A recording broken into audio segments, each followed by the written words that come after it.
What's going on? What's going on, good people? What's going on, everybody? How is everybody doing this evening? Woo, I'm man. Lamar. That's my brother, Casey Fowler. We are the members of the Fowl Language Podcast, everybody.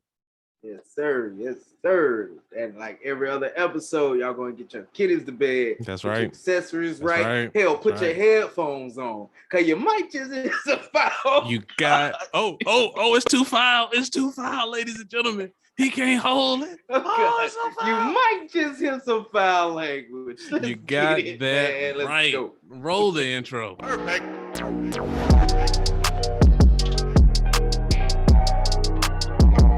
All right, ladies and gentlemen, it's that time of the show again where we start talking about our various accessories. So we're going to start with you, bro. What you smoking? What you drinking, bro? So I went back and forth with about 5 different cigars tonight. I got time. The weather is nice, and we'll talk about that a little more later. So I decided that I was going to break out a Fowl Language Podcast favorite, the good old Placencia Alma Fuerte. I think it's the hexagon shape. Good times. Always good performance. I don't even have to do this one. I can just play my last clips on this one and KC's last clips on this one. You know we already got a good one. That's a great cigar. But more importantly than the cigar, I wanted a good cigar and a known quantity to go with what I'm going with tonight because it's something that I don't usually drink. Yeah. So tonight, ladies and gentlemen, I don't have Hennessy. That's what I was just thinking. Hell no. Just wanted to let that be known right up front. I still won't drink Hennessy until they free Hennessy from the confines. Hashtag free Henny. Free Henny. So don't have that. Don't have whiskey. Don't have rum. Don't have tequila. What I have tonight, ladies and gentlemen, is some cognac. Got some yak. A little cognac, a little Remy Oh, Martin, no. a little 1738. You know it. Not that Fetty Wap, man. Yeah, man. So I had always heard about it and seen it and shit. So I was like, fuck it, I'll try it. Yeah. So there was another one I wanted to get. This is a black-owned cognac, but they didn't have the VSOP. They just had the VS. So yeah, I was like, we'll go with 1738 tonight. So yeah, that's the classic one right there. I like that one. Yeah, I had to be classic because I'm me. You know what it is. Yeah. And I got my little glass tonight, so keep it going. Oh yeah. You got it. So that's what we got tonight, brother. What about you? What are your accessories for this fine evening? Man, I was really excited about the drink. Like you are, but I'm gonna go ahead and go with the cigar first. I got the same thing you were smoking. What the hell is this, Lamar? Again? Is that the shit? I don't remember. Is that the Chevalier? Cavalier? Sure, Cavalier. That's what it looks like. Yep, that's what that C word looks like right there. Cavalier. Yep. So I'm smoking this guy, man, and like you said in the episode you smoked in, and it's actually a really good cigar. I'm enjoying it so far. Good smoke, good draw, all that other stuff. We're not having the same thing as last episode. We're gonna leave that shit with that set. Don't you edit that shit in here, motherfucker. Let that shit die. I won't. I looked at that cigar today too. I took it out of his bag and put it in a spot in the humidor. And for my drink, I got some Sakatore Japanese whiskey. Oh shit! Yeah. I'm trying some more new shit out, man. And so far, that shit's pairing really well, man. It's smooth as fuck, but it's also potent as hell. Like I tried it yesterday with barely ice in it and 1 cup, and I was just like, wow. I'm a big fan of Japanese whiskey, so good job. This is really fucking good, man. I'm really enjoying it so far. So that's my accessories, man. Let's you guys stay tuned and see how these accessories treating us as the day goes on. I don't know. I might end up a little woo. Again. Yep. Well, ladies and gentlemen, we got the tent down one day and the moths are back. They couldn't let me have one fucking episode. Oh well. It's the motherfucker with the light. Yep. Let's go. All right. Well, fuck this moth. And ladies and gentlemen, check back in later on to see what we drinking, what we smoking, and what we think about it. Yes, sir. All right, ladies and gentlemen, it is that time. Let's start the positive off. What is best in life? I don't know. Oh, shit. Here we go. like I was telling you earlier today, and I actually like had some little time to reflect on it before we recorded. For ladies and gentlemen who's watching, I was on I-20 today, and a car tire was in the middle of the road. I couldn't avoid it, couldn't get around it, so I hit that motherfucker head on, boom. And you know, my car went towards like the 1 o'clock position. The right side went up just a little bit, and it dawned on me, you know, before we were recording, like, fuck, man, I could have fucking died today. So that's a definite what's best in life. Oh yeah, man, it's my biggest fear right there on the motorcycle, man. I mean, although it's a lot harder to hit for me, but yeah, that's my scary, my fear. Hey man, I'm here to record tonight, man. Hell yeah, for real. Because an 18-wheeler could have took my black ass out today. And you know, that's that one, man. And appreciate the video, bro. I'm starting to get into the stoicism thing. And after watching the video with the 9 exercises, I realized that I did like maybe about 40 to 50% of the stuff that he was already talking about doing. I'm like, wow, so I am headed down the right path. And I actually put the wife onto it too, so she's feeling it, especially, you know, with everything she's got going on. And it's actually helping. Oh, that's dope. Actually helping, especially for her. Like, it's really changing her mindset on how things have been going here lately. So the stoicism thing is definitely what's up. No, guys, it's not a religion. I know a lot of people confuse stoicism as a religion. Some shit. It's not that at all. No, and real quick, jumping in, the thing about it that's so cool to me is, like you said, it is not a religion. It's just a philosophy, if you will. And the moral of the philosophy is, if you can't control it, don't stress it. And it goes hand in hand with whatever your beliefs may be. And I mean, like, if you think of the serenity prayer, Lord, grant me the serenity to accept the things I can't change and whatever, and all that good stuff. That's stoicism in a nutshell. I mean, they coincide a lot of times. And if you look at certain characters in the Bible, it follows those same ideals, if you will. So good shit. Good shit. Yeah, like the end of that prayer, you know, and have the wisdom to know the difference. The stoicism is where that wisdom is coming from for me. So stuff's going on, especially shit you told me yesterday. You know, I was ready to just ski my ass up and all this other shit. But, you know, once again, I was thinking about stoicism and you with that too. Exactly. Yeah, I had time to reflect. You know what I'm saying? I rewatched the same video you sent me, and that's dope. I'm not going to completely let it go, but I'm not going to go to the extent I was going to go to, because it was, I can spend the bail money I had set aside. Is what you're saying. Yeah. Cool. Most definitely. With that, man, I'm just, you know, peaceful, man. It's just, there's nothing really else to say. Ain't nothing fantastical going on, nothing major. I'm going to work, coming home every day. I had to explain to somebody what the 80-20 rule was, because motherfuckers was wondering why the hell I leave early just about every day. I put it to them simply, because I'm done. I'm not going to sit here all day for no reason. It's like, what you mean you done? I explained to them the 80-20 rule. I do 20% of the important shit.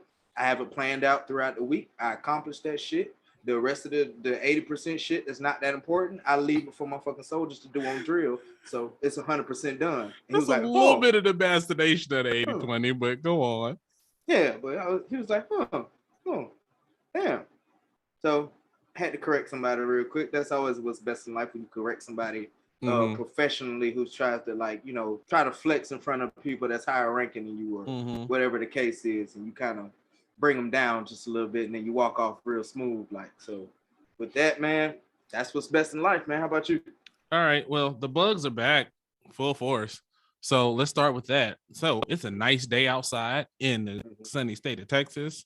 The tent is gone. Hopefully the tent has been put down for the year, and we can have some of this fresh weather, and I can breathe it in. I got a couple plans this year to try to get the bugs out, but we're gonna see what happens. So first step, upgrade number 1 on the video cart is coming. I talked to a family friend that does some woodworking, and they're gonna hook me up. I just got to send them some drawings, engineer, so I can do some fucking drawings. So I'll be working on that this weekend, get it to them Monday, and we should be cooking with gas. I'll put some pictures of it probably in a couple weeks when I get it. That'll be cool. This Rocket book right here, man, I love this thing. This thing has been the bomb this week, working with it and working on, like, and getting back into my old productivity task, accomplishing stuff and shit like that. I'm gonna try to get some riding in tomorrow, so that's gonna be good. Good. Cigars are coming. Are having fun with cigars. Had a cigar yesterday. Had one today. And we're gonna have one at the Black Lion Zoom call tomorrow. Those are always a good time. Looking forward to that. Can't wait on that. And ladies and gentlemen, I got some range time today. Oh man, it was some good range time. I probably did about 200, 250 rounds. That's a good range there. Yeah, man. Shot the Mark IV. That shit was so fun. The little 22. Yeah. Man, that shit was so fun. I shot a Glock 43, an FN 509C. Or not the C, but the FN 509 tactical. I'm thinking about the compact version for my range gun. And I shot the CZ, I think P10, I think it's called. Certain ones I was thinking about in the range. I was just going in, switching in and out and shit. It was fun. Like they had the big old range bags. I had this little bitty bag with my eye pro, my ear pro, and my first aid. And I was like, I'm here for the range today. And they're like, well, what the fuck are you doing? I'm using your shit, is what I'm doing. That's right. But it was packed in there, man. So, but that was cool. It was still a good time. Couldn't get a private lane like I wanted to, but that's all good. Had a lot of fun. I'll post a couple pictures, but even better, on the first time in Fowl Language history, I've got video. And shit! I feel like it's a news thing now. Coming in live. Do you have that video feed in? So, ladies and gentlemen, I'm gonna show you a little bit of video from the range day. So bear with me. It ain't my best work because trying to figure out how to work the GoPro on the headset, on the bill of my cap, and get it so everything was in the shot. My arms were kind of goofy, trying to make sure you could see shit. So here we go. Let's go. All right, everybody, we got video for the first time ever on the Fowl Language Podcast that I don't have to edit in later. So it's a couple of my shots. So for those of you that are wearing headphones, I don't know how well the sound is going to come in. So reduce your volume, take it out your ears directly. But we got some range time for y'all. Yeah.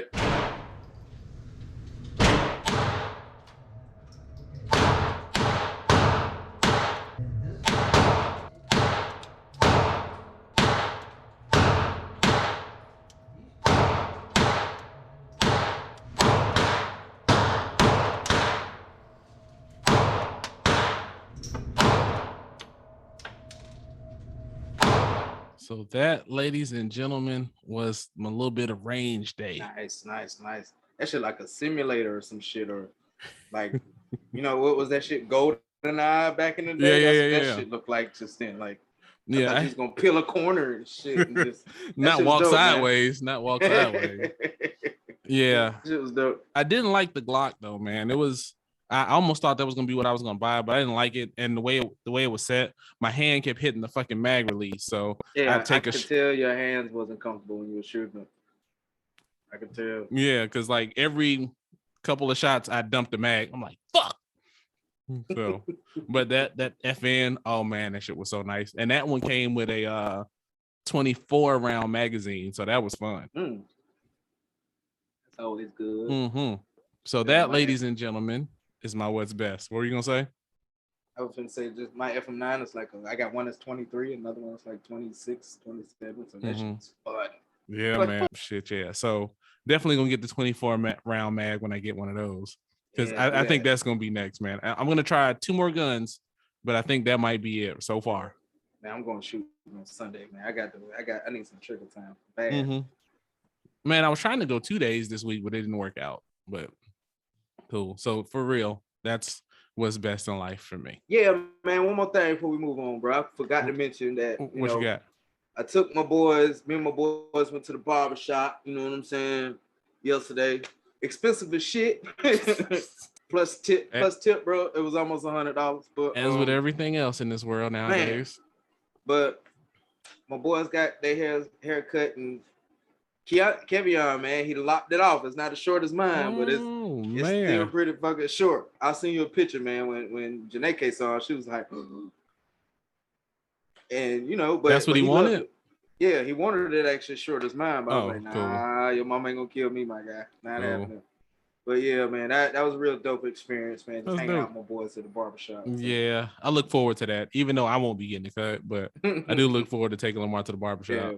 It's cool, man. It's cool, especially if you find a good barbershop and the people cool and shit like that, man. It's a real dope experience. So that's my extra what's best in life.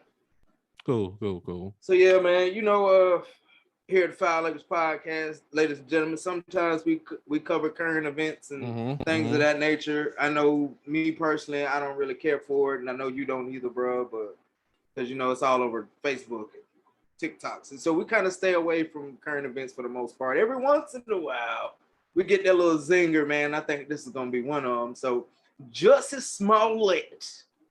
Or Juicy. You mean that French actor? that famous French actor? Yeah. Dave Chappelle called him. You know what I'm saying? Got his verdict for the shit he pulled or whatever like that. You heard about it, right? So I ain't got to go into like the details of it and everything. I mean, you can do it for those that listen that haven't heard, but go ahead real quick. So if y'all haven't heard, he got his verdict. He had to do like 150 days in jail and like 30 months of probation once he got out. I thought it'd be an interesting topic since we talk about, police reform and all this other type of shit on the Fowl Language Podcast. So, bro, what you think about the verdict? So, the verdict, I think, was legit.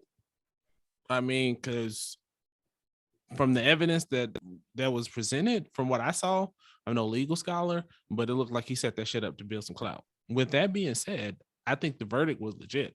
However, that sentencing was a bitch. That was excessive, I think, for that. I mean, I was expecting community service, 6 months probation, and a fine, and send him on his way. I think that would have been sufficient. I mean, because it kind of didn't fit the crime. And when you talk about to get in like racial statistics and shit like that, where they talk about like how a Black person is likely to receive a harsher sentence for the same crime. This is one of those situations in some respects. He is out, by the way. I don't know if you knew that. But no, he got out, I think yesterday, day before. Oh, he dropped a video or something, didn't he? Yeah, he's out. His lawyer got him out. He's out on bond. I think they escalated it on his appeal. So he's on bond pending his appeal. Basically, because it seems that they realized that sentencing was bullshit. So I think they're going to reduce the sentence and send him on his way. And his brother got on and was saying that he felt that it was because, you're not seeing that outcry. And I feel like I might be wrong, but I thought he was saying something along the lines of, where's the Black community at for him? They're not. Yeah, he did. Because he was saying that there's an issue of homophobia in the Black community. And because he was gay, you don't see an outpouring of support or free Jussie. And damn it, I knew I was going to do that shit. Damn Dave Chappelle, man. So you didn't see that outpouring of support for him. I don't necessarily think that was the case. I more so think it was the case of like, you did some stupid shit, so play stupid games, win stupid prizes in this particular instance. I mean, because when you heard the story, I mean, initially your heart starts racing and you think that, what the fuck, what kind of shit is that? But then you start thinking about it. A lot of shit like that the story didn't really add up. It was like some dudes in a MAGA hat at 2:00 in the morning. What's the odds of some MAGA dudes finding you and realizing who you are? I mean, you're not that big of a fucking celebrity for just. And I guarantee they don't watch Empire if they that type of people he claimed. Right. They don't know nothing about no damn Lucius Lyons and no shit like that. So I feel like his brother is riding for his brother, and I respect that, but I felt like he was reaching. I was like, I don't necessarily think this is a gay issue, and somebody from the LGBTQIA plus, if I forgot a letter, apologies. Try to respect that. I like to hear your thoughts if you listen, but I don't necessarily think it was that issue. I think it tried to be made that issue, but I don't think it really was. I think it was he did some stupid shit, and I think really the reason why his sentence was what it was and why they tried to be like it was is I think because the city was embarrassed, and that he gave the kind of the city a black eye with like, hey, we ran game on them and they fell for it. And I got so far, you know what I'm saying? So it's like, no, we gonna show this MF now. We gonna fix his ass. So I think that's what it was about. I think it was more of a vendetta, vengeance kind of thing than anything else, really. I mean, that's really it. I mean, I don't really think it's much to it. I think it's one of those things where stupid games again. What do you think, man? Not too much different from you at all. Like, as far as him getting actually found guilty or whatever of what he did, hell yeah, that shit was fucking stupid. And then his brother saying the black community isn't behind him or whatever. But think about us as melanin folks, man. If you right, you right. If you wrong, you wrong. We're not gonna just sit up there and back you just because of the color of your skin. No, you doing some dumb shit. Hey, man, I don't know. We're gonna trade. Let's trade him. Let's trade him from Another Jack Dave Harlow Chappelle. or somebody. Another Dave Chappelle reference. Yeah. Let's go ahead and trade him, man. We're gonna Wow. trade him in the draft. God damn it. But as far as the sentencing, like you said, man, that shit was fucking excessive. Like, whatever time he did prior to the sentencing, plus 150 days, plus 30 months of probation, and then the fine was like what, like 120,000 or some shit something like that. It was in a 6-digit amount. Well, yeah, because they wanted him to pay like the overtime for the cops and everything for interviewing him and dealing with it, and basically all the money from the city that they spent on this fraudulent case. They were trying to get back at him. Go ahead. Yeah, it was just too much, man. And if it would have been, I don't know, who can I think of off the top of my head? Nobody really that's Caucasian. I mean, this situation is so unique, man. I mean, you can't, it is. Like, the fuck? You really can't. like because in the beginning, as you use the term, melanated folks were riding for him at first. Yeah, oh yeah. And then as you thought about it, it was like, wait a minute, 2:00 in the morning in Chicago in the wintertime? White people be out there. Hey, you going to Subway, bro? They done went two Nigerians. Can you see two Nigerians wearing fucking MAGA hats? Actually, I probably could. Have you ever seen it? No, I haven't seen it, but I've seen black people with MAGA hats on. I mean, that's not far from the truth, but just all of those things, and then the noose, the slurs. My problem is, since he cried wolf, it's gonna affect the other people of the LGBTQA plus whatever other letters is in it. It's gonna feel like, oh, they crying wolf too, or is this legitimate shit? So he's fucking over people who are actually victims of hate crimes. Now they're gonna give them, that's a good point, a second look. It's kind of like the same breath as a female who cries wolf with sexual harassment or some stuff like that. Prime example, military has a big fucking issue with this shit. They do. A female alive because a soldier or NCO or whatever doesn't give her what she wants. Now that's going to affect all the other ones that's trying to do the same shit that are actually being victimized. And but that's a little different too. I mean, and you are but I mean, I've read some of the reports. I mean, some of the reports of substantiated claims. Yeah, like crazy. Most of it's legit. Most of it's probably legit. You know what I'm saying? Most of it's probably legit. I'm just using that as an example. You know what I'm saying? When him crying wolf, it's gonna hurt the people that actually get victimized. Cause now it's gonna like, really are you? You know what I'm saying? They're not gonna take them as serious, which is gonna cause them to, not do what they do, and that's gonna cause more people to have other psychological, mental health problems, if you will, because they're not getting the justice or whatever that they deserve, and they're not feeling protected anymore. Because he wanted to do some stupid shit because his contract was about to end on Empire. Sorry, guy. Like, find another show. You wasn't a bad actor, man. You could sing a little bit. You could have did something else. And I think he tried to do an album and the shit sucked or something. It was just, it's ridiculous. Yes, he should have got sentenced. No, he shouldn't have got hit upside the head like he got hit upside the head. But it's like you said, he went out there and embarrassed these Caucasian folk. I know all the cops and shit wasn't Caucasian, but y'all get my drift. He went out there and embarrassed these folks, especially at a time where being melanated and being, part of the LGBTQA plus shit stuff, whatever.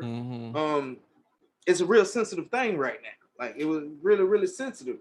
And he gonna play that fucking role just for clout. It's him his ass up. And his brother, like I said when I first started, hell no, we ain't gonna get behind no stupid shit.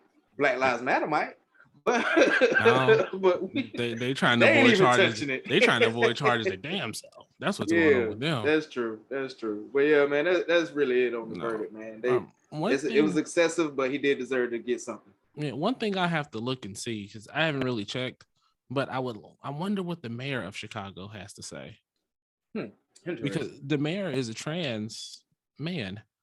I Yeah, think that's you're the right. correct terminology. You know what? You should look it up and then drop that shit on the Instagram. Yeah, I'll put it somewhere if I can find it. All right, for the next thing we're gonna talk about, we're gonna jump to some of the nerddom a little bit now. This past week, the trailer for the upcoming DC series Miss Marvel dropped. I don't know if you've seen it. It's a character. She's the first Pakistani American character in comics, so that's a big deal. I don't necessarily. She's not the first Middle Eastern character. There's a mutant. I think her name is Dusk or something like that. And she's pretty dope. She's an X-Men character. So I have to see what her nationality is. But anyway, so she's in the comics, she has kind of powers where she can like kind of uh adjust her body and get bigger and smaller, and not bigger and smaller, but stretch and stuff like that. But in the trailer, her powers appear to be different than what they are in the comic books. And I got to thinking about that, and I got to thinking about like, filler and all kind of stuff like that. And when stories deviate from what's in the comics or the manga or in the Star Wars lore, like would deviate from what's in the books. So I thought I'd ask you, what do you think about like the source material? Do you think that's important for either a live action adaptation or an animated adaptation?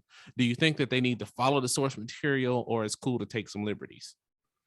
Now, back in the day when they really didn't have the technology for it, I would say, yeah, it's all right. But now with the technology and stuff that we have, hell yeah, man, stick to the fucking book, man. Stick to the goddamn book. It's there already. The blueprint is there. Don't fucking fix what ain't broke. Like, like you mentioned fucking Star Wars. That shit drove me nuts when the fucking new Star Wars came out with, what's her name? Ren, whatever, Kylo Ren and all. Man, that shit fucking irritated the fuck out of me because I knew it was supposed to go and it didn't go that way. And I was fucking pissed off because it would have made such a better fucking story. Well, but with like Star Wars, man, they had like a panel, a council, if you will, that basically decided this right here is canon and this right here is not canon. So I think a lot of that stuff that you're talking about, they decided not canon. Not that it makes it better, but go ahead. And if you read the Legacy of the Force fucking volumes, man, that shit was fucking amazing for all my Star Wars fans.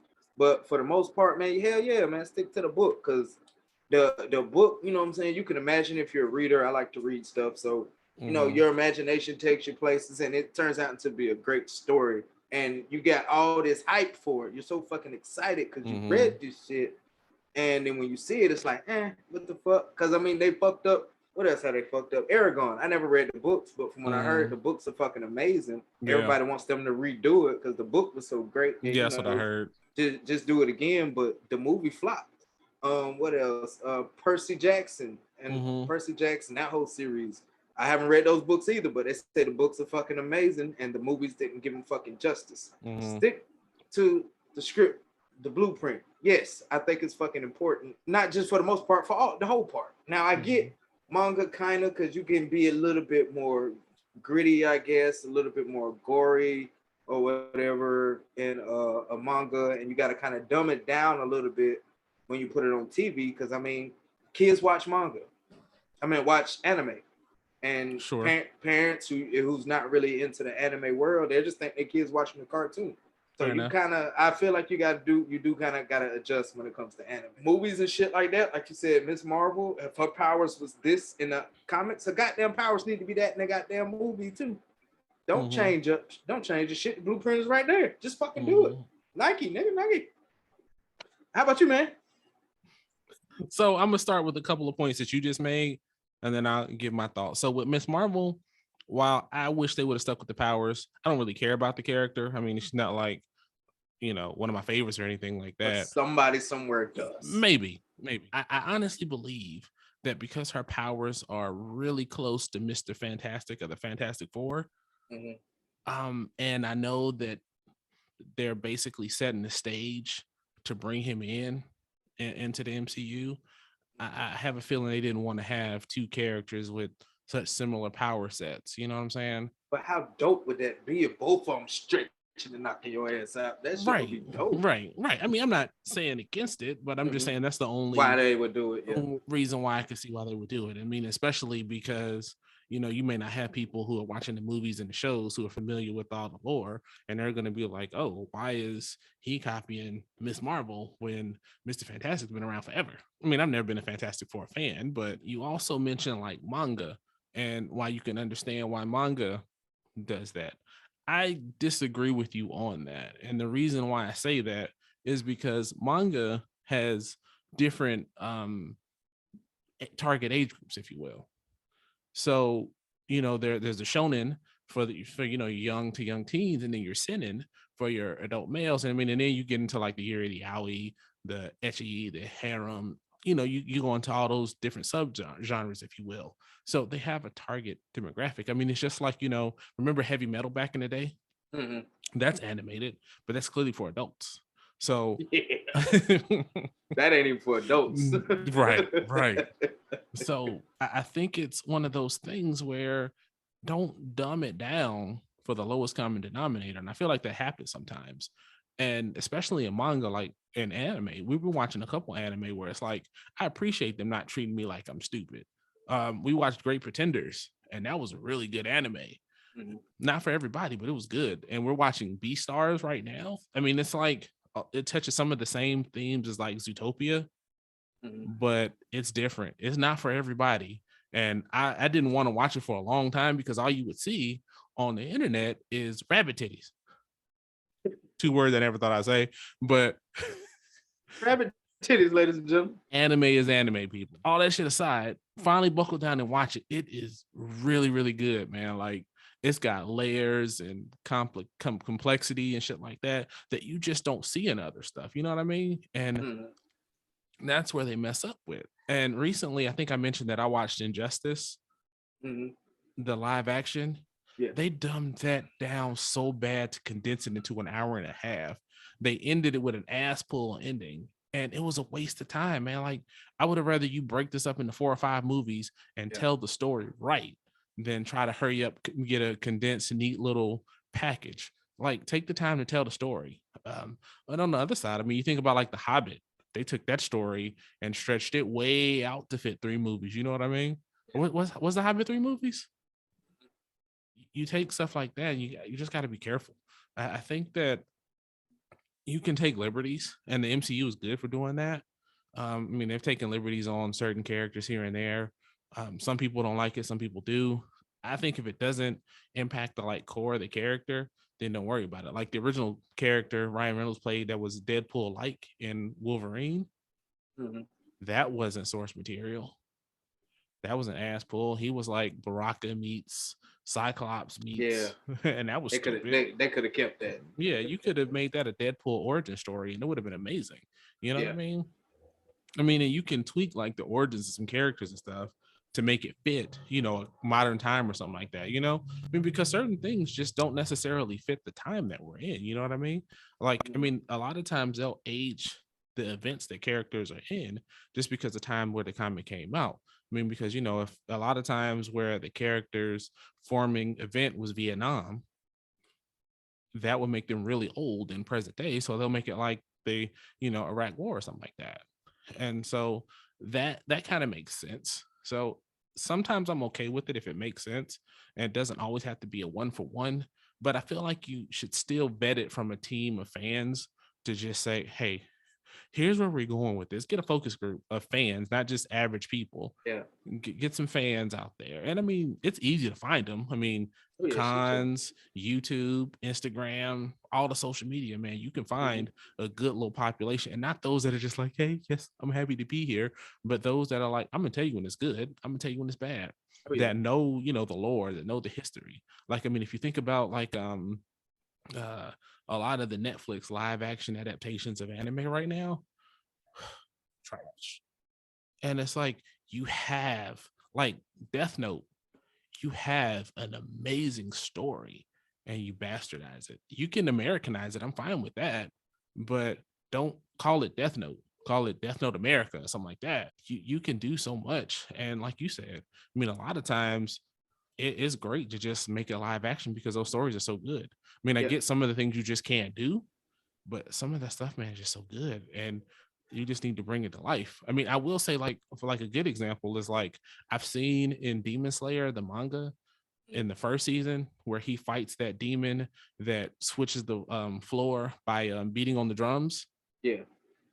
The gravity of that scene is 1,000 times better in the anime than it is in the manga. You really see the ramifications of what his power does. Yeah. And true. What it takes to go over that. So I appreciate that kind of thing when it's done for like dramatic effect or it makes it more interesting. Like I said, man, get some people who aren't yes men to really vet that, because a lot of times, man, if you just got some suits, some people who are just happy to be in the room, some people just happy that you sending them a sponsor pack and they're gonna say whatever they can to get the next sponsor pack, you ain't doing yourself no favor. I mean, because if you look at it, like that's why I think DC is having so much trouble, man, with their live action stuff, because they don't know what Batman to do. Was horrible, bro. I heard it's great. Like the first people I've been seeing and talking to and stuff like that, so that shit was boring. First person, I heard it's a little too long. It could have been shorter, but I've heard it's amazing. Like a lot of people saying he's one of the best Batman. I've heard the opposite. See, I heard it was good, and I heard it depends on what you were looking for too, because their goal was to make it more of a detective style Batman, which Batman is the greatest detective, is what he's known as. So I'm cool with that. I'm not, but they say he'd be beating ass in that thing. So, but I'm biased. I'm not a DC fan. But I was when I was a kid. I don't think you have to be for that. I mean, I think the Batmans are good, live action wise. That's it. On the DC side, their animated stuff far superior, man. I say that's worth the checking out. Some of the animation movies, like I've mentioned it a few times. Flashpoint Paradox, I recommend that to everybody. That's good. I remember you telling me that. That's good. Shit, I'm just glad they did Planet Hulk and kept it animated. I don't think that would be good live action. I think they would fuck that up. Well, I think it would have been good live action. I just think they can't do it now. No, no. Because they kind of picked from it a little bit with some of the story. Because what I was reading is that they tried to tell Incredible Hulk story through like different little spots of different movies. So like through the Avengers movies and through that stuff. And I was like, Hulk needs his own movie. I mean, Hulk's got some good stories. Yeah. I mean, I would have loved him to do Planet Hulk and then come back and do World War Hulk. And you get to see fucking World Breaker Hulk. Man. Is that the one where he was fucking up everybody? Yes. Oh, that shit was great. Yes. That shit was great. Like I would buy that movie, man, because that's one of those where you just say, make this live action. Take everybody who's in the MCU right now and whoop they ass. That should be epic. It is cold. And you got a good movie right there. I mean, but don't give me this watered down. I don't want my Hulk dabbing. I'm good. Don't be doing that. Yeah, you don't like the smart Hulk. I mean, I like the smart Hulk. Don't get me wrong. I don't like how they did the smart Hulk in the MCU. I like it. I just don't like what they did with there. I mean, it was like, oh, I figured it off screen. Yeah, ain't She-Hulk coming soon? Yes, they're doing the show, and I'm fine with that too. I mean, because I think they're gearing their way to try to make an A-Force, which is like the women Avengers team. So I think that's what they're trying to gear. I mean, because you've got a ton of women characters now to use. So that'll be a dope watch. I'd enjoy it. Yeah, I check that out too. All right, ladies and gentlemen, it is time for the last topic of the night. We wanted to get some more anime on. Casey's been wanting to do this topic for a minute, and it's now finally time that we do it. So we're gonna talk about, and normally it's his turn to bring it in. So, but he wanted me to bring it in so he could go first. Hey, if everybody been watching since day one, you know I got to go first. Because you know it's going to happen once he gets started.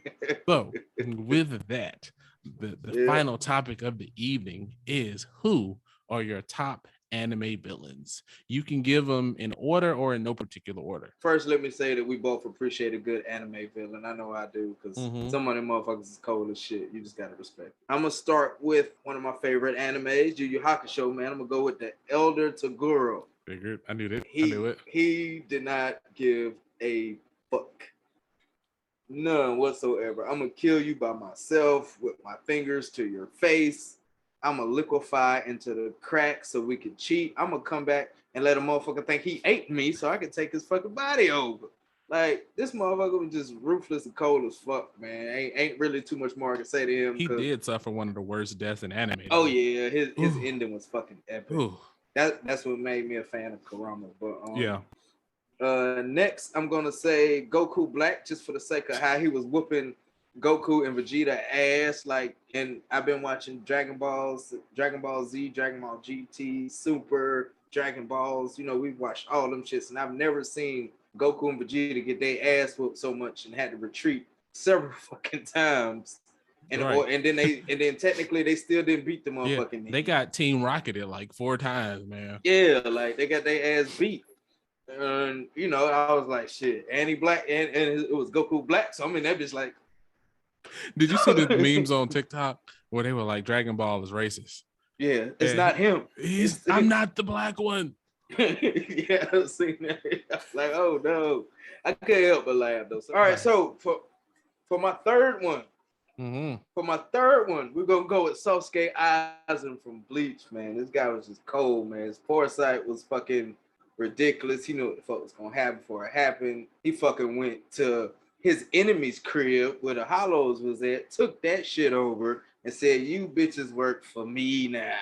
And just, you know what I'm saying, just regulated when they came to the fucking fight, and the captains couldn't fuck with him. The strongest of the captains, Bankai's, didn't fucking matter. Even Genryu fucking got set up. He knew he couldn't whoop Genryu's ass, but he already had a plan in place to actually set him up to win. And Genryu was like, man, fuck you, eyes in your bitch. And, you know, he kept fucking moving on, and it took a motherfucker Ichigo to find his magical powers that he loses in order to beat him. And then even at that, they still didn't beat him. Yep. Spoiler, sorry, guys. But, you know, they even bring him back. 1,000-year blood war. Yeah.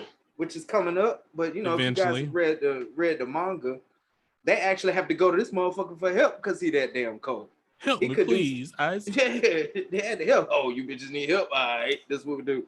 So he was so fucking cold, man. And he was never, you know what I'm saying, irate or out of pocket. He ain't even monologue like that.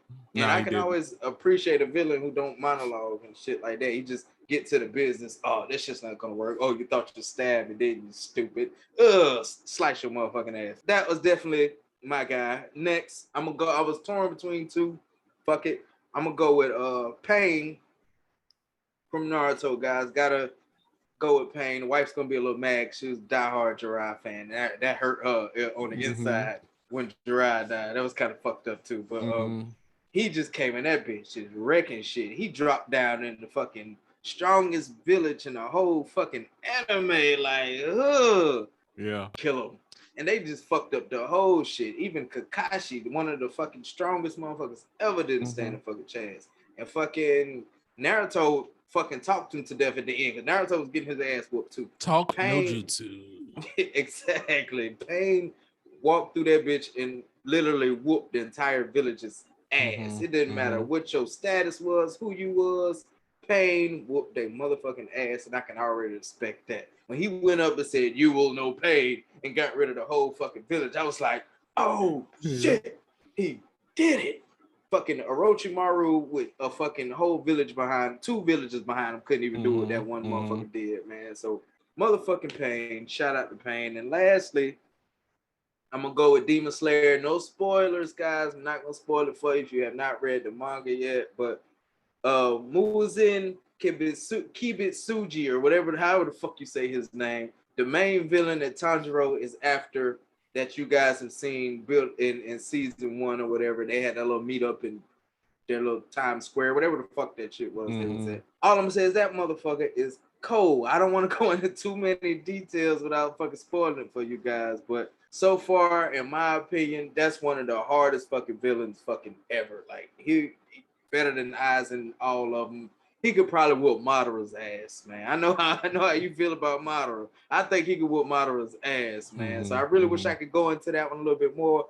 But guys, check out the fucking manga, man, and then put some in the comments and let me know what y'all think about that man now, man. No that spoilers. That was cold. I haven't read the manga. Spoilers. Yeah, but that motherfucker was a beast. And with that, man, I'm gonna turn it over to you because there was a couple that I didn't want to personally touch on. Because if you don't mention them, I'm gonna bring them up to you, and you can go into further detail. But without further ado, brother, unveil your scroll or whatever you got the shit written on, and let's get it, man. Open the rocket book, my guy. As Casey mentioned, I do have the one book to rule them all, the Rocket book. Let's go. They gonna sponsor me one day, damn it, because I love this fucking book. I've only had it a week and a half, and it is the shit. So yeah. Going on with the list. So I'm gonna do two that Casey and I had in common. So first, I'm gonna do Sosuke Aizen. Aizen was cold. He was like, I'm smarter than all of you. I've been planning this shit for the past 100 years. Keto, I got that. Techniques, I got. Y'all haven't even seen my real Bankai. Yeah, I mean, cold. But the coldest Aizen thing he is, I mean, even when he gets, hemmed up and he's like, this ain't no big deal. You had to give Ichigo plot Deus Ex Machina power to stop him, and that was corny. But the coldest thing, and I have mentioned it before about Aizen, is not only is Aizen stronger than every character damn near in the anime, he is stronger than the damn score of the anime. Because in that scene where Ichigo goes to fight him, when he first reveals his power, the song kicks in, the Ichigo Bankai song, and you feel compassion in, and you feel the power. Like he was about to whoop his ass. He grabs his whole Bankai that doggone Byakuya was struggling with. Squad 4 captain. Byakuya is Squad 6. Sorry. Squad 6 captain. And he's like, bing. And the whole song stops. And he's like, yeah, this is nothing. I forgot about that part, man. Oh, that right there solidifies Aizen forever in the villaindom. Like, he has to be in most top 10s. Even if you don't like Bleach, you got to reference how cold that scene is, that he stops the score of the anime. And then the fact that, like, when he was fighting, when they came and, he was fighting the one, was the Vizard, I think they were called? Where his Bankai like switches your right from your left and you're up from your down, and he's like, "That's all your power does? That's child's play to me. This is nothing." I mean, and basically that was his whole goal of saying it was nothing to me, and that was just dope to me. So and everything Kevin said. I mean, that's Sasuke. He was cold, man. Can't say nothing wrong about him, and still. I'm not even in order on my list, but we're going to just keep going because you listed them. Muzan Kibitsuji, one of those. Everything Kevin said, I haven't read the manga.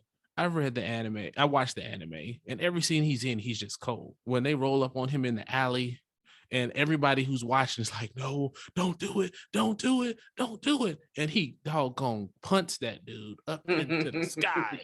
And you're just like... And he's like, can you handle a drop of my blood? And the girl is like, done.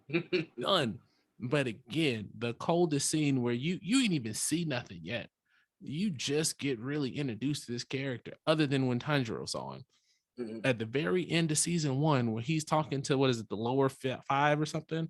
Yeah. Yo, that is like one of the coldest scenes in anime. I'm in there like...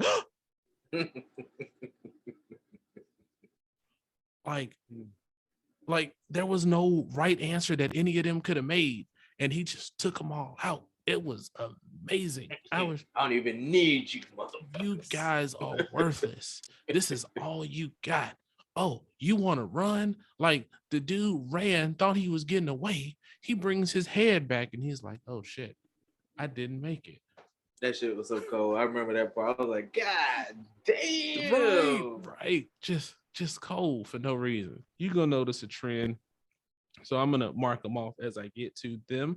And I'm gonna go a little faster too, because there's I got a bunch of them. Let's go. And so I'm gonna go Miriam from Hunter x Hunter. He was on my list. That's one I was gonna let you have. That's one. Oh, I had that one. I mean, because he was brilliant. He was stronger than everybody. And when you with the philosophy of him was just so cool. It was like, he's really above everybody. So that doesn't necessarily make him a villain per se. It just means that everybody's weaker than him. So any decision that he makes, you can't stop him. And the whole world is trying to get ahead of that. And that was just so cool. And the fight with him and Netero, right? That was one of my favorite fights in anime, man. And that was a dope fight. Ainz Al Gone from Overlord, man. Main character, as some people are like, is he a villain or is he an anti-hero? And then when he wiped out the whole army, when he doggone offers half of the army as a sacrifice to kill the other half of the army. And then when those robbers break into the tomb of Nazarick, and what happens to them, I won't spoil it for anybody who hasn't seen it. You see that he's a villain, and so cool. Favorite character, and then the dub voice actor does him so perfect. It's amazing. Like, it's a commanding voice. That I name all my phones that I get Ainz Al Gone because he is so cold, man. I am not lying. You've been talking about that for years, man. Yes. I think I'm gonna really sit down and give that a real. It's good getting chance. A season 4 and a movie this year, so yes, nice. Check it out. The Führer from Full Metal Alchemist, King Bradley. Depending on which version you watch, and I won't get into spoilers as to why, but Wrath or Pride, depending on which version you watch. Mm-hmm. I think those are the two. Oh my god, he is in each version. Cold. His power set, his motivation, the way he acts. Again, he fought a damn tank, man. I mean, we talked about that many episodes ago. Just my favorite, one of my favorite villains. Even better than the main villain of Full Metal Alchemist's father. I like King Bradley better. I mean, because he basically spent the entire time as like the ruler of this entire military. And everybody thought he was this great guy, but he's the villain behind the scenes, causing all the problems. Yeah. And everything that he does, you think he's doing it for good reasons, but he's got ulterior motives. It's just dope to see that. I'm gonna keep going. Esdeath from Akame ga Kill. I liked her because she was crazy. Is that the one that did the ice? Yes.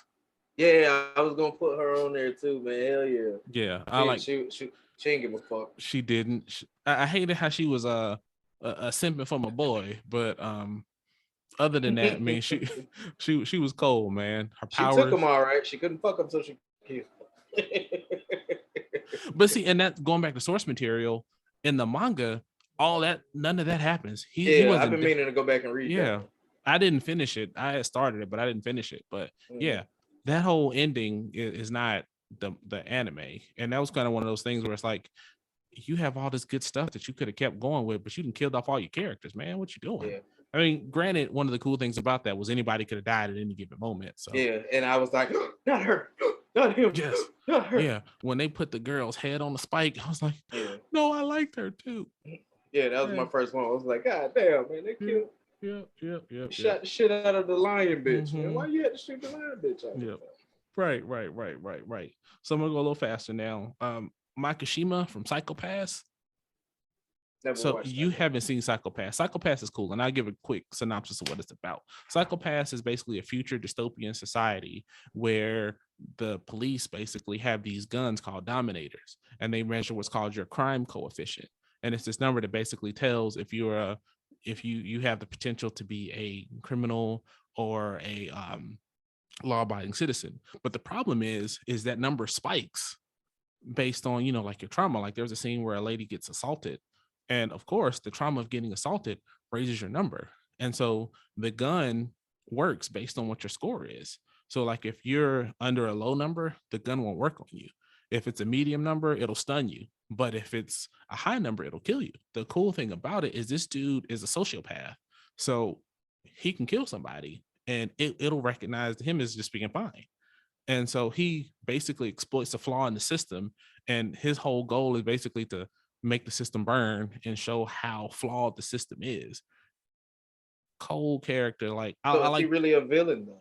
In the realm of the story, yes, because his is one of those things where yes, the system is jacked up and you agree with his conclusions, if you will, but his methods to get there are what make him a villain. Okay. So yes, he will kill you. He will kill your family in front of you just to watch your psychopaths go up, just to say, hey, you were a law-abiding citizen just 2 minutes ago. Now the Dominator can destroy you. Is that right? So that's pretty cool, but I don't think it'll get the love that it deserves because it's probably almost 10-year-old anime at this point. Go for it. Gilgamesh from Fate Stay Night. He had that same eyes and energy. It's like, yeah, I don't care. I seen some clips of Gilgamesh. Yeah. She was cold. This is all just a game to me. You are all to keep me entertained. Everything is mine. It was dope. And the fact that he's based on Gilgamesh in history. So, I mean, that's kind of cool too. And I appreciate that. You know, his powers, I think the Gates of Babylon or something like that. So I like little callbacks and stuff like that. So he was dope. Yoshikage Kira from JoJo. I think Diamond is unbreakable. He was really smart. His power was, they had a lot of trouble dealing with his power and all that stuff. And I'm trying to go rapid because I got a lot of them. But no, go ahead, man. You put me on some shit here. But Yoshikage Kira is in, I think it's third or it's the next season of, it's one of the late, it's like the third or fourth season of JoJo. I can't remember which one it is, but his power is cool because I don't want to spoil the second half of his power, but he has his power to create certain bombs. And like anything he touches can detonate, or anything his stand touches can detonate. And he's a psychopath too. So he's also, what makes him even crazier is that he is a serial killer too. He does weird stuff with like ladies' hands and fingernails and stuff like that. So he is only an anime, man. He's crazy. I mean, he's crazy, but he's such a good villain because he's smart, and really all he wants to do is and I hate to say it to make it sound like I'm diminishing it, all he wants to do is kill a woman every few years and live a normal life. That's really all he wants to do. Like, that's it. Like, that's all that motherfucker wanted to do was get some fucking Honey Nut Cheerios. Yeah. Right. I mean, for the longest, that's why they couldn't find him, because he was just chilling, man. He covered all his tracks, and I mean, he was killing for years, and they finally find him, and he ends up getting his face changed and taking his, I think his boss or coworker's life, jumps in to where the wife is like, oh man, I don't know what happened to you, but I'm in love with you all over again, type thing. But damn. Yeah, it's crazy. It's wild. And then the son figures it out, and it's crazy because of the villain. It builds a lot of tension in the scenes that he's in, and that's dope to the anime. So that's worth it to watch. But you got to watch the other stuff to know where it comes from. So, and JoJo's is a good series if you got time to watch it. So I stopped like midway second season. But yeah, it's good. Yeah, it gets better. The first season is kind of the slowest season, but after that, it gets better. So there is an anime called Devilman Crybaby on Netflix. Oh, you've watched that? Yeah. It's good. It's real good. Okay. I can't get into all of why he's on my list, but his name is Ryo Asuka. He causes a lot of the events in the anime. He damn near causes all the events in the anime without spoiling. And it's an anime that by the time the anime just ends, you're just like, man, fuck. I don't even get depressed, but I'm depressed now. This was just sad. Like, damn. I mean, like, unless you're ready for, like, if you suffer from any kind of depression or anything like that, or any sadness, don't watch that anime, because man, that anime is a toll on the psyche. And it ain't too many anime to do that, and that's kind of cool, because I don't say I mean it's cool, but it's interesting that a character in an anime can have such an impact that it makes the whole anime the way it is. So that means the creator did some good shit. Yeah, I mean, and it's old. They just redid it. So I mean, it's good. Violent, real violent, but good. I can appreciate some violence. Oh, it's violent. It's extremely violent. It's up there. All right, so now I'm gonna go through I got a couple honorable mentions. I've got one, Johann Liebert from Monster. Mm-hmm. He's an honorable mention because I've never seen the anime, and it's almost 20 years old. I missed it when it initially aired years ago, but I always hear about him, and I always hear like about his mindset and everything like that. And because of that, it's just cool. It is a good villain to me. It's one of those. It's not like powers or anything like that. They're all humans in this anime, but it's interesting what a mindset of a character can do for a show. And I appreciate that. And again, honorable mention because I haven't seen the anime. I've just heard people talk about him a lot. And from the concepts of what they bring about him, I'm like, yo, that's dope. But I can't put him on the list, honestly, because I haven't seen it. Light Yagami from Death Note. Light. Yeah, okay. Yeah. I'm going to call him an honorable mention because depending on how you look at it, he wasn't really a villain. you consider him the antagonist. I mean, the protagonist of the story. I mean, and you consider him as he had the best intentions, but you know what did they say? Absolute power corrupts absolutely. Kind of one of those things, and it's just dope. And he's brilliant, and I like smart characters. So I mean that was good too. So he's an honorable mention to me, not because I don't think I think he's a bad character or anything like that, but more so because depending on how you look at it, he's not a villain.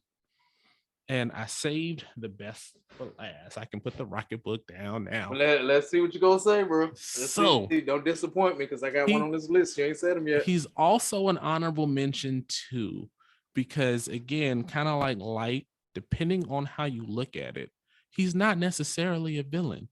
But in a lot in the concept of the story and the main character of the story, he's villainous as fuck. So Griffith or Femto, depending on who you want to say. I knew who it was. He did it. Gotta be. Fantastic character, man. Like, I get excited for Berserk, man. R.I.P. Kentaro Miura again. But again, that's like my favorite work of fiction, just period, man. Character is done amazing. So by the time he does what he does, you're like, that was really fucked up. That hurt my soul.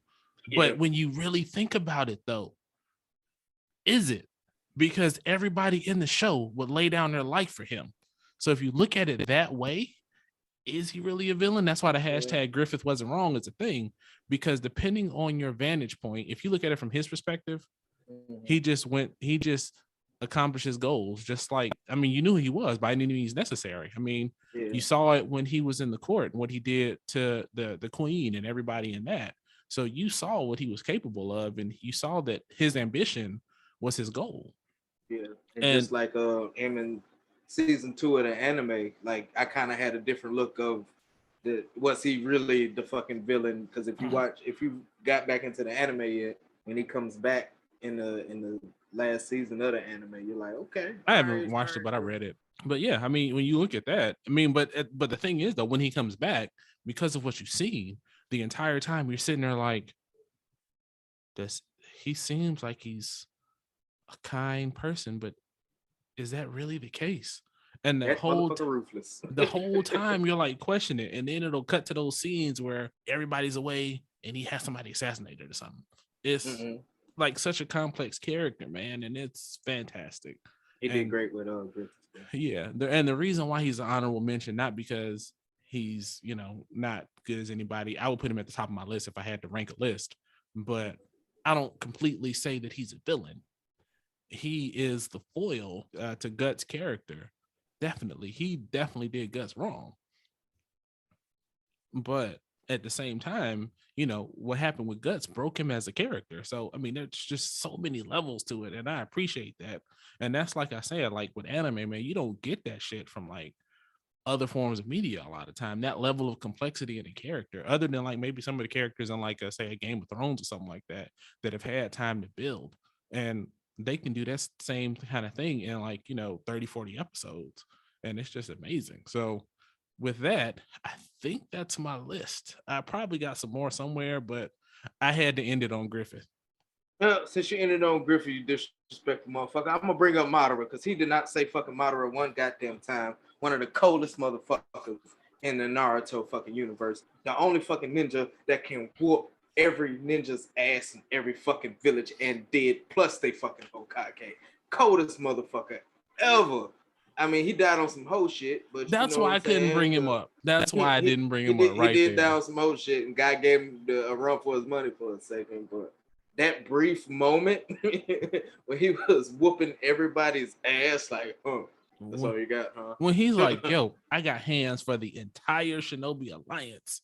No jutsus, bro, none. Yeah, I got all of y'all hands.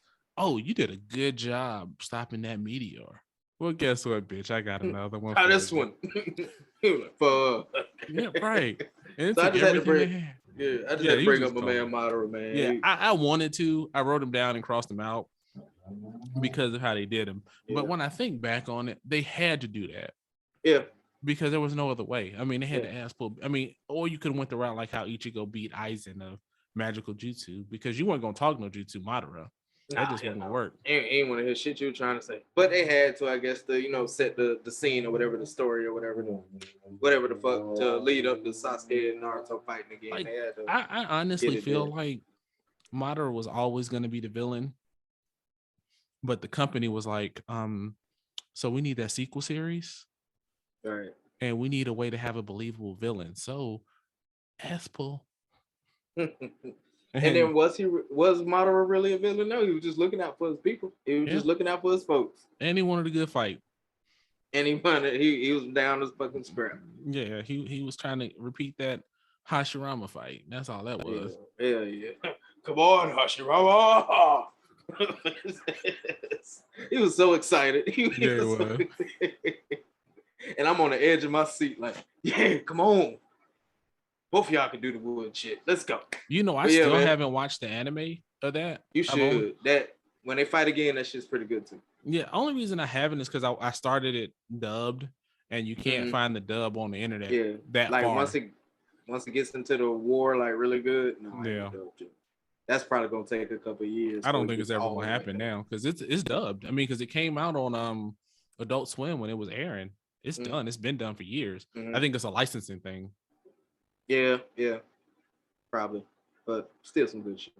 So, all right, everybody, if you watch anime, who are some of your favorite villains in anime? Even if you don't, who are some of your favorite villains in fiction? Drop it in the comments because we can talk. Interesting. We can talk most fictions. We might have to do a part 2, ladies and gentlemen. That'll be interesting. Part two. Hell yeah. Because I got some people that's not animated. I enjoyed watching. Yeah, because I couldn't put any Avatar characters in it because that's not technically anime. So yeah.